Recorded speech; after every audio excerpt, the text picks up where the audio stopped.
New champion. New group. And Ricky Saints, but next week.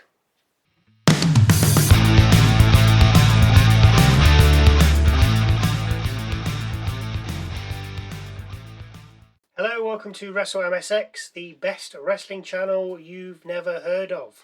I'm Michael. I'm Sally. So we start with a recap of WrestleMania, see Trick Williams get off his bus with Litiati and the Gingerbread Man, who I think in the long run will be Sami Zayn inside. And then see Danhausen in his Hausenmobile saying something about the Knicks, which bears no relevance whatsoever. Jacob Fatu is out first and tells us what he did on Monday, repeating that he needs the title. He admits that he's not ready, as Roman suggested on Raw, but he's heard that his entire life. He then asks Reigns to step in the ring and prove it. With the Usos then heading out, which I think we guessed would happen on our Raw reviews. Kind of obvious, really. Jimmy says they know he wants the big money and suggests going for Rhodes, as if he fumbles the ball, he's there to pick it up. Jimmy then tells Jacob to join the family. Jay says Fatu opened his mouth and he's now in the deep end. He then tells Fatu to look Reigns in the eye and get ready for war. Solo and the MFTs then head out, no Tala, with Solo telling Fatu not to listen to them. Solo tells Jacob if he wants to beat Roman, then he's going to need an army, adding he has one. Tama then snatches the mic out of Solo's hand, says they're wasting their time, and adds that Jacob can't even beat you, with Solo obviously agreeing. Fatu then superkicks Tama before turning to Solo and telling him, me versus you tonight. Backstage, Kathy Kelly asks Giulia if she feels any pressure about facing Stratton for the United States title, the SmackDown after WrestleMania, with Giulia alluding to the fact that it's SmackDown after WrestleMania, not WrestleMania.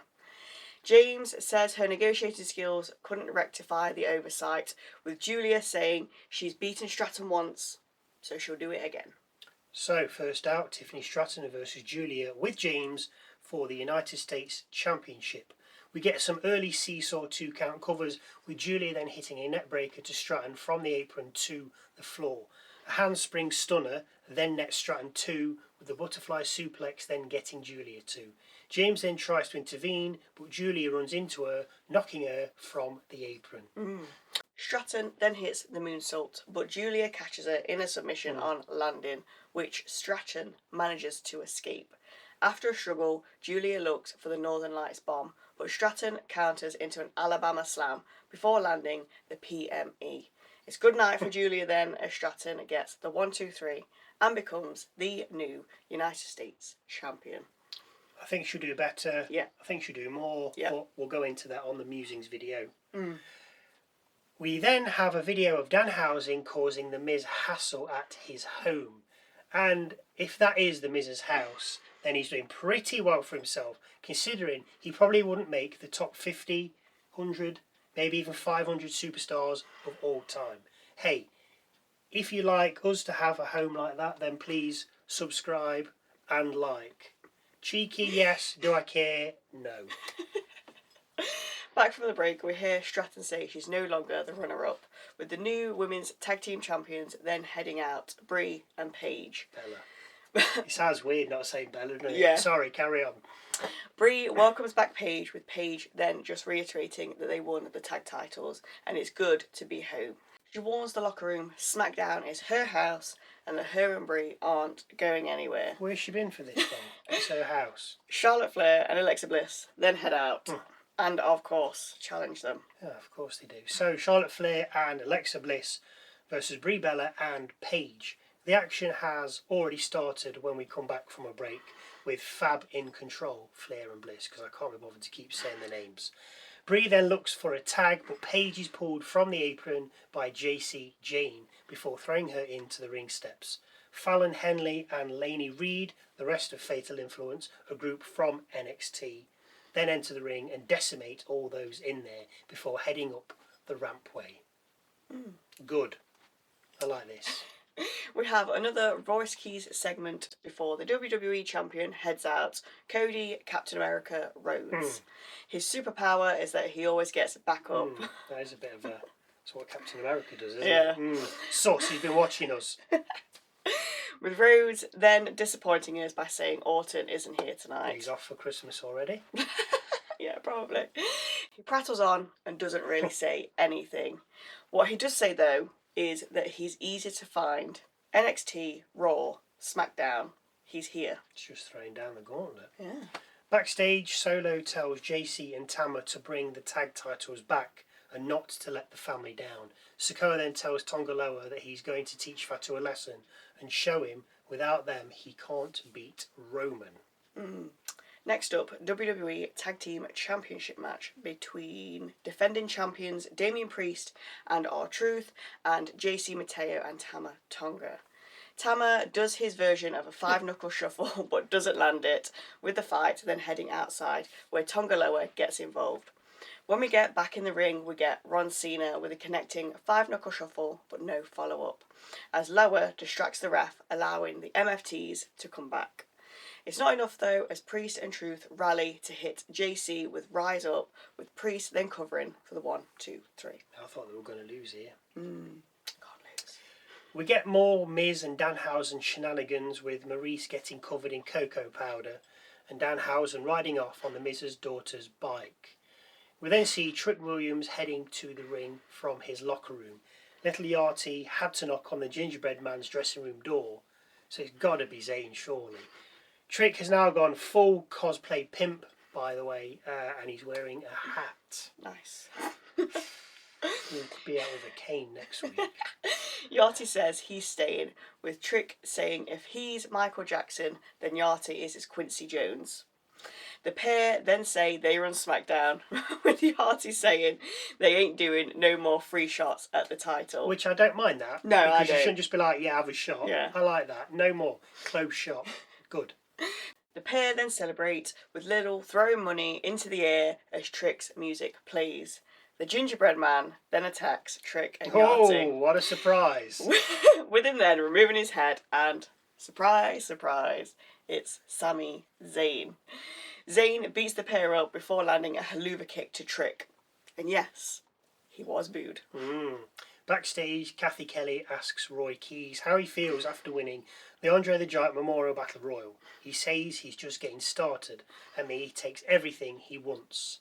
Solo then appears and tells him there's always room for him in his family. Danhausen versus The Miz is next, with Kit Wilson alongside. Miz bests Hausen, leaving him on the mat, with Miz and Wilson then posing on the ropes. As they do, Danhausen curses The Miz, with pyro going off, blinding The Miz, and causing him to step back into the ring. When he does, Danhausen rolls him up and gets the victory. I think that's 2 for Owen, didn't it? I think so, yeah.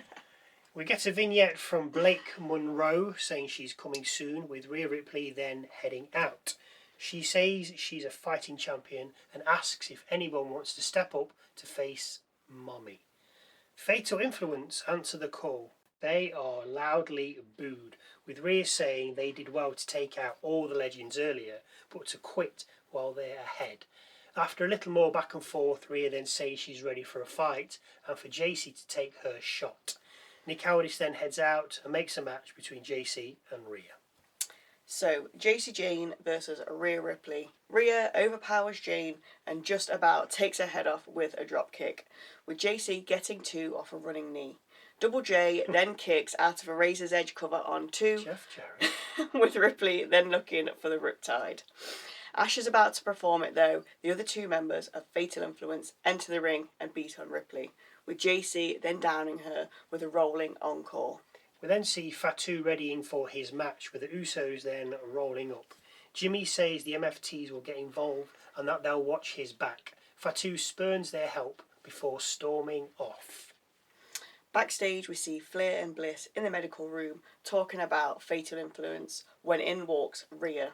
Rhea locks eyes with Flair and asks if there's a problem.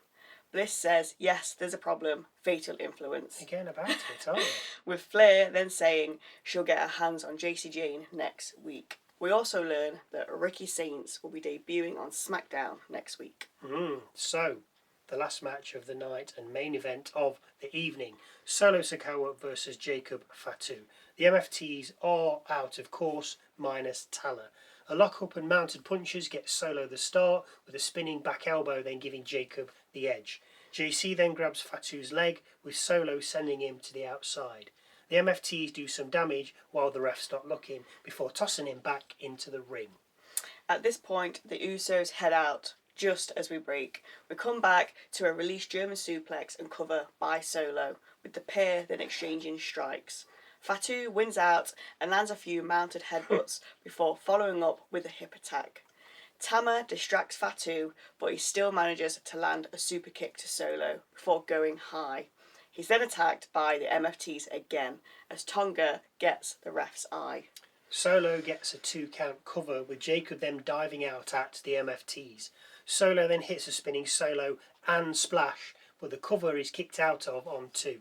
A ducked spike then allows Fatu to land a super kick, Samoan drop and moonsault, followed by a cover of 1, 2, 3.